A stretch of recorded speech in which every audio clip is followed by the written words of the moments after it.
And welcome, welcome, welcome. This is Peter Winnick. I'm the founder and CEO at Thought Leadership Leverage, and you're joining us on today's podcast, which is Leveraging Thought Leadership. Today, my guest is Paul Falcone. He's a recognized expert in hiring, performance management, and leadership development. He's a best-selling author. He now works directly with organizations of all sizes, offering customized programs that range from keynote speeches and webinars. And he's got a ton of experience across the Fortune 500. He's written 5 going on 6 books, I believe. So he's pretty proficient there. And here he is. Welcome aboard, Paul. Thank you, Peter. It's a nice intro. I kind of liked it, but it's 17 books, not that we're counting. Oh, So 17. Okay. yeah, I need my other glasses. There we no, go. it's fine. They came out in different batches and I advertised them different ways, but they were all with the American Management Association and or HarperCollins leadership. So cool. Thank you. Wow. Mm. I think many people I know have not read 17 books, let alone written 17. I don't sleep at night a lot, but that's okay. That's fine.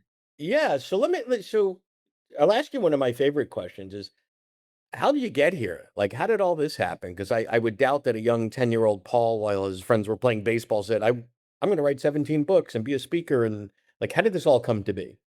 A little bit by accident. I didn't know what I was going to do when I grew up. Hmm. And so I went to UCLA. I studied German, which is a long story because I'm Italian, but I ended up getting my master's degree. Didn't know what I was gonna do. Went to a recruiting firm and said, "Can you help me?"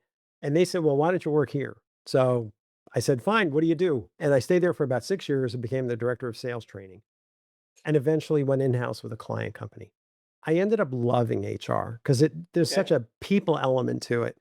But because I had the master's degree and I didn't go for the PhD, there was still that biting piece in me, Peter, where I wanted to publish. I always wanted to see my name on an article or a book. Okay.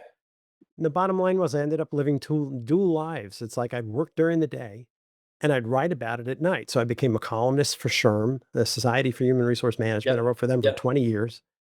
And I was also writing for the AMA, the American Management Association. They had a book publishing division, Yep. pitched the idea, and that was the first of what's now 17 books. So lucky for me, I'm where I am now. And 3 years ago, So I this was launched my like a consulting nights firm. and weekends thing, mostly a nights and weekends. So This let me is ask you hobby. this. So I've seen that movie before where it's a passion, it's a calling, it's I kind of do it over here, and then that thing blows up. How much overlap was there between the night stuff and the day stuff? Were you getting sort of fodder ideas, whatever, from the day stuff that fed the night? Like, because they're probably not totally a wall between the two. People would say, "Where'd you come up with the content?" And I'd say, "Believe me, I'm not that creative." The content finds you when you're in human resources. It's like, "You did what?" And Yeah. there was a cycle to it. I ended up taking what I was seeing in real time and turning it into articles for SHRM. And then when I had enough articles for SHRM, I had enough content for a book, and it just kept going and going and going. I would change the names to protect the guilty. Sure, But sure. I was lucky where the companies that I worked were very supportive of my writing, whether it was Paramount Pictures, Nickelodeon, NBC Universal, City of Hope. They were all like, "Fine, Paul, just put a little disclosure in there that these are your ideas and then not tied to the company." I So don't know stay that all there a minute companies would be because that kind. I Yeah. I I think there's a lot of frustrated folks in the corporate world that have other creative outlets, whether it's music, whether it's art, whether it's writing, whatever. You've got the CMO that's in a punk band or whatever that might be. And I love the idea of you having the courage to talk to the folks at work saying, "Hey, I'm going to do this. Are you cool with that?" And not only did they say they're cool with it, but there's encouragement, right? Which probably wasn't your expectation when you first did that. Well, some companies I don't think would take too kindly to it. One time I interviewed with a company and I disclosed it right up front. Sure. And they Yeah. said, "Well, are you an HR guy or do you want to be Mark Twain?" Ah, No, seriously, that's what the person said. And I thought, okay, that's not going to work. It's not going to work for everybody. And there are some yeah. organizations I'm sure that would say, "Nope, when you work for us, you don't do extracurriculars." Thank God. But I knew that in advance, Peter. It was Yeah, yeah, like yeah. that was part of my interview. That was part of my onboarding. If that wasn't going to work, I'm sorry. This is a critical part of who I am. And I just Sure. wouldn't stay with a company that said no to it. I just explored it in the interview process up So front. at some point, I'm imagining there's a fork in the road, if you will, right? Is that the Twain? Is there a Twain quote there? No, that's not a Twain quote. I like the metaphor. Stay with it. I'm good. Okay. Fork, I can hold. Yes. There's a fork in the road, and you've got to say, huh, do I stay on the corporate side or this thing's big enough to really support me and give me the things I need? Tell me about those decisions and how you got there. Again, I was the chief HR officer for the Motion Picture and Television Fund, which is the healthcare nonprofit. It's the retirement home for the people in the entertainment industry. When I got that job, it lasted about 5 years. They wanted someone with healthcare and they wanted someone with an entertainment background, and I was the candidate because I'd worked at City of Hope, I'd worked at Viacom, Paramount, Nickelodeon, whatever. So I thought it's healthcare in a retirement home. How busy can it be? Yeah, right, right. This will be easy. Until COVID hit. And Yeah. it turned out to Oh, be the hardest job I've ever had, probably wow. the most meaningful. The CEO and I were connected at the hip. I will say this objectively, I think we did a great job getting the organization through that time, but we buried employees, we buried residents. It was a Yeah. really heartbreaking time. When we were getting out of it in 2022, you could see kind of the light at the end of the tunnel. I gave my 4 months notice, found and trained my Yeah. replacement, no drama. But what I realized was life is too short. I Yeah. love teaching. I love training, management training, keynote speaking, coaching. This is kind of what I want to do. And I realized life was too short. So stay there because I want to talk about the journey of okay, so now you decide because you thought you had this job that was probably a little more cushy. You did a terrible job of planning and predicting COVID, so you had to Forgive deal me. with that, and it's literally, of all HR jobs, literally life and death if it's a retirement home where people, elderly people are alive, right? Like, that's an awful thing, right? Like, that's not a phone it in kind of, "Oh, now we get to work from home" thing anymore, right?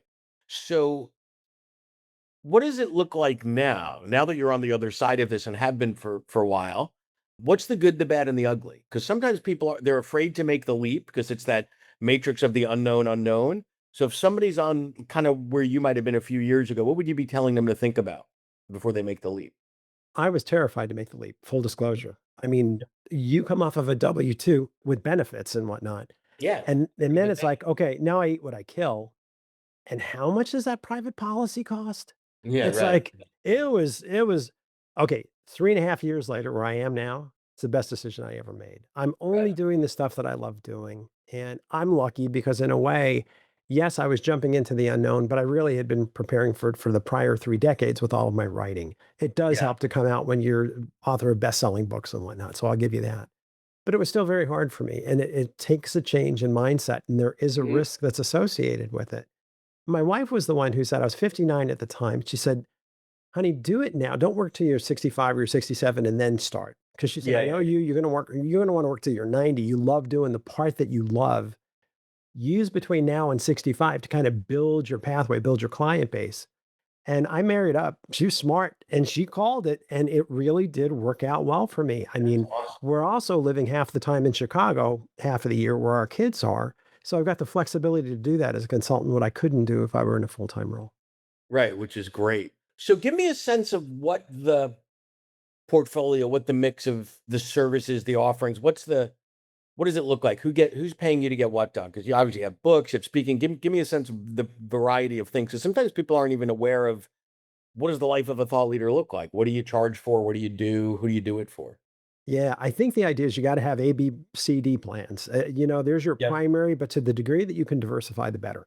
So for me, what I love doing, what I've spent most of my time doing is management training. Companies could Okay. be Fortune 500, could be startup, could be Yep. whatever, but a lot of times the managers don't understand how to do things. They know what to do, they just don't know how to do it. If Mhm. my books had filled any kind of gap out there, Peter, it was that it taught people how.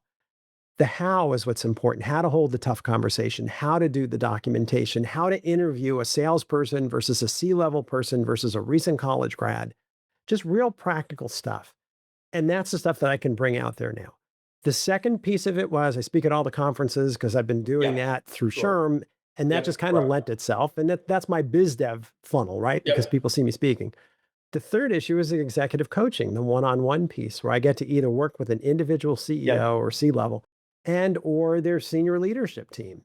And that's a combination of training and one-on-one coaching.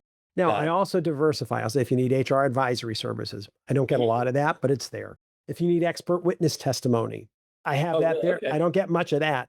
But to me, the idea is don't go in with only one. What made more sense to me was kind of like my books. My books are on hiring, they're on performance management, leadership development, ethics. I like writing about the full scope of Sure. whatever my discipline is, and I would recommend that for people. But I like a lot of what you said. One of the things I want to expand on is, most people when they're making that transition, they say, "Oh, I'm going to be an author and a keynoter," because those are the two obvious ones. I will write a book, and then someone will bring me in and pay me to speak. But like things like expert testimony, even though you don't do a lot of it, that's interesting. So I think that what people need to be thinking about is, okay, I've got this stuff, right? Like here's the cupboard, and here's all the ingredients. How might I format that? Because I would argue that sometimes when somebody's brought in as an expert witness, they're really regurgitating something that they wrote in a book or whatever, but the value that that hiring agency is paying on you for the expert witness is crazy, right? Like it could be, whatever, 50K a day or something. It could be even multiples of that because the stakes are really high and they're bringing you in and they, whatever it is. And you look at that and go, yeah, I kind of did that for like 12 minutes on a workshop the Tuesday before in Cleveland and got paid, couple $1,000 or something. Is that an interesting way to sort of think about who places the most value on the ideas at a moment? It is. One client had said to me early on, Paul, we're going to do a corporate offsite retreat. Would you facilitate it? And I was like, I mean, I've been to corporate offsite retreats Yeah, on the yeah, receiving end, never thought of right, facilitating. I was like, sure, I could do that. right. And you know what I mean? It's this kind of thing. It turns out that NYU, their Stern School of Yep, Business, has a sure. whole program on event planning and these kinds of things. And it's like I had access to tools. So the funny thing to me, Peter, the way I look at it is be open to this stuff. If Yeah, any, go to ChatGPT or Google yeah, Gemini and say, this is my background. This is what I've done. I'm thinking about opening my own practice. What are some of the funnels out there? What are some of the disciplines that I should consider that I can monetize based on my experience? Enter. And yep. it all comes out, and you're like, I didn't think of that. So Right, it's funny right. how a simple search on Chat GPT or whatever your AI large Yeah, language model is could open up things that you never even considered. that's amazing. So, talk to me a little bit about 17 books under your belt. What has changed, evolved? What's so different today when you're writing? And when I say writing, I also mean the publishing, promoting, launching a book today versus 5 years ago, 10 years ago, 15 years ago. And that's a really good question. I just feel like there's so much more competition. There's so much more space. I mean, there used to be the big 5 publishers, and now there's the Yeah. big 6 because of Amazon.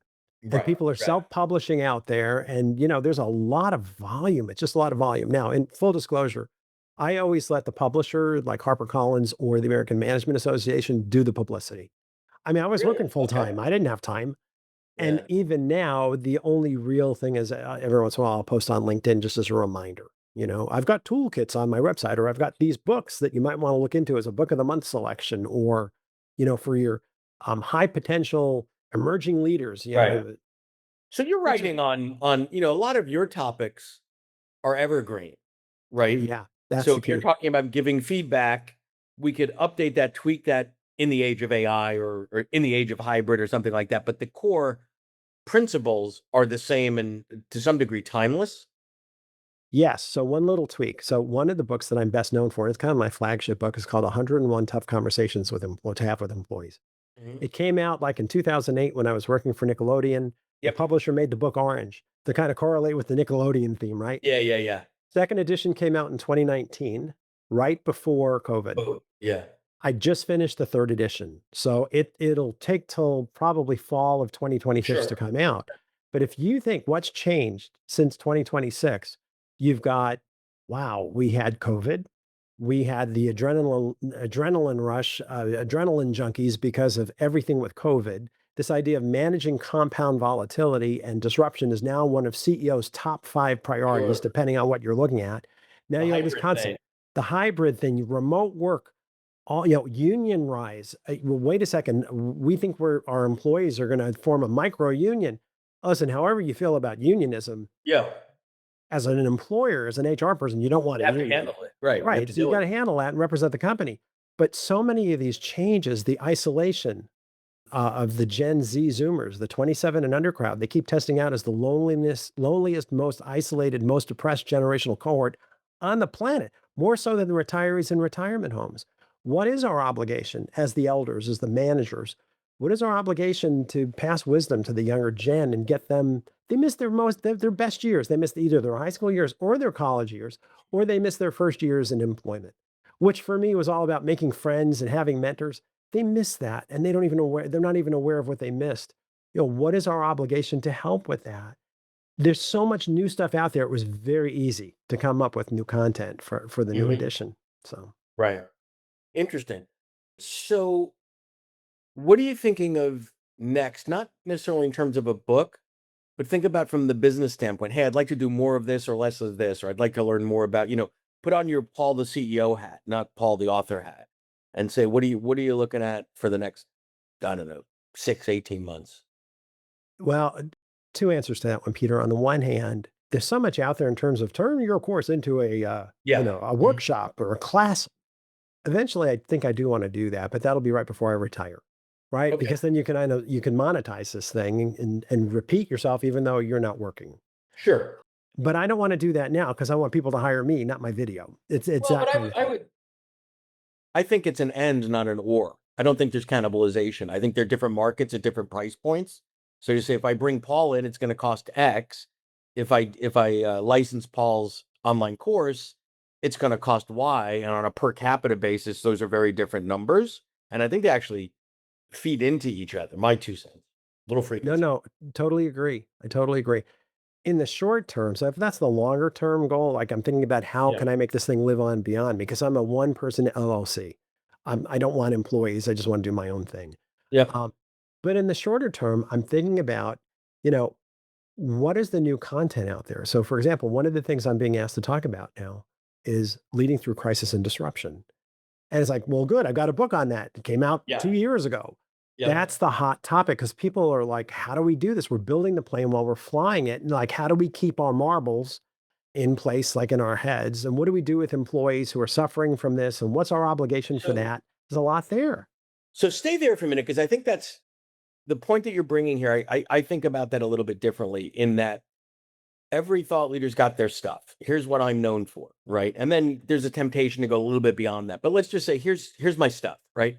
And then you say this is evergreen, right? Like so that book that came out 2 years ago was just as in vogue when it came out, right? It's universal, the principles are universal. But then what happens is there are factors beyond our control that happen in the marketplace that say, right now crisis is more in vogue. I remember the 2008 crash, right?